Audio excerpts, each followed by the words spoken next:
La session d'aujourd'hui, elle a deux points à l'ordre du jour. Le premier, d'abord, c'est d'examiner le résultat de la saison 2017. Comme vous le savez, chaque année, nous faisons une évaluation parce que le gibier est un stock vivant qui obéit à beaucoup de paramètres. Il y a les paramètres biologiques, physiologiques, climatiques, et tout ceci donc entre en ligne de compte et qui nous permet donc d'examiner les indicateurs principaux. Ce que nous pouvons dire, c'est que tous les indicateurs sont au vert, puisque sur les 10 dernières années, la chasse à maudier, qui est l'un des principaux piliers de la politique marocaine en termes de chasse, c'est celui de faire des amodiations, c'est-à-dire des contrats partenariaux avec les amodiateurs et qui permet d'avoir des obligations et également des droits dans ces terrains amodiés. Et principalement à travers les infrastructures, l'agrainage, l'abreuvement, les infrastructures de base, le lâcher de gibier, le repeuplement. Donc tout ceci, actuellement, nous avons plus de 2 800 000 hectares qui sont amodiés et nous avons plus d'un millier donc, de lots qui sont amodiés. À la fois en termes d'amodiation de chasse associative, mais également en termes de chasse touristique. Donc à travers de là, je pense que c'est une politique qui commence à donner de bons résultats. On témoigne d'ailleurs le nombre de prélèvements, c'est-à-dire le nombre de gibier chassés par chasseurs et par an, et qui connaît un redressement significatif. Le deuxième indicateur, c'est celui du fonds de la chasse, parce que nous avons des rentrées qui ont été pratiquement multipliées par 2 sur les 10 dernières années, ce qui permet d'avoir des fonds supplémentaires pour faire l'organisation et la structure synergétique à travers le pays. Troisième indicateur, c'est qu'il y a une affluence de chasseurs qui actuellement dépasse les 79 000 chasseurs. Donc il y a une forme d'affluence pour tous les amateurs de ce sport. Donc tous les indicateurs sont bons. L'indicateur de chasse touristique, on en a déjà parlé, donc il s'est affaissé pendant la crise financière, mais il se redresse. Maintenant, il est revenu donc au niveau où il était avant la crise. Et je pense que c'est une politique qui donne des fruits.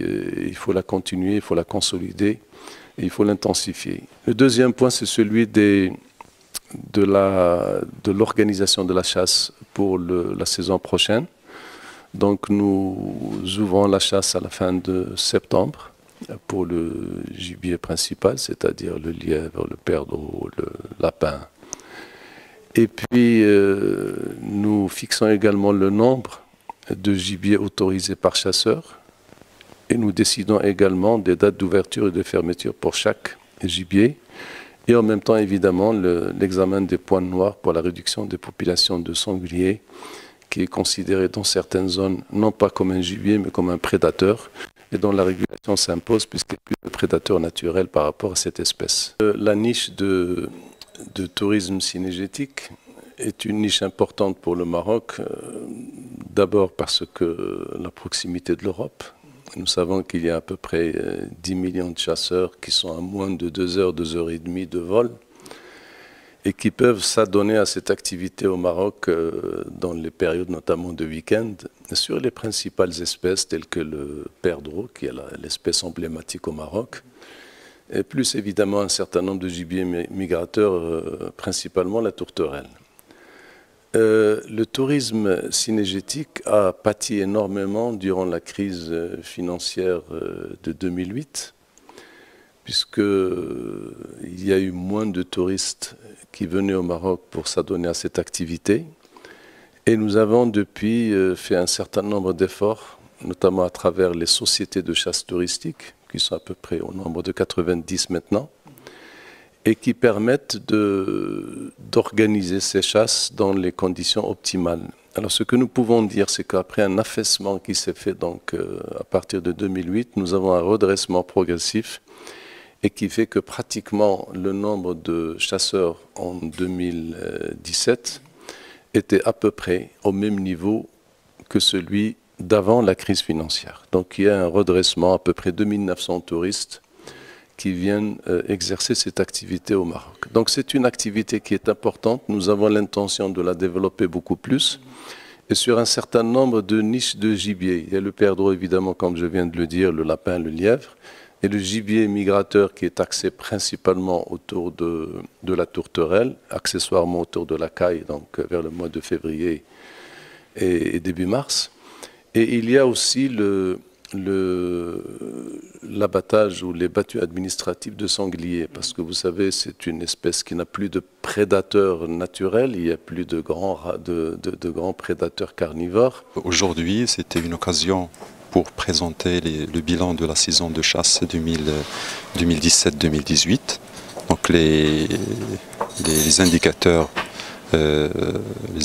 étaient très positif et démontre qu'il y a une évolution positive de tous ces indicateurs en termes du nombre d'amodiations du droit de chasse, en termes de superficie amodiée aux associations et sociétés de chasse touristique et également en termes de recettes générées par cette activité.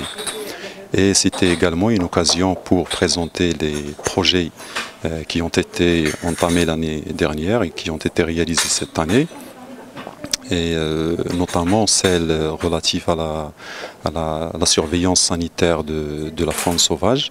En effet, il y a une convention de partenariat qui lie un certain nombre de partenaires, notamment le Haut Commissariat en tant que département chargé de la gestion cynégétique, l'ONSA en tant qu'institution chargée du suivi de la santé animale d'une manière générale, le jardin zoologique de Rabat qui a les compétences et qui a l'habitude de travailler avec ce type d'animaux.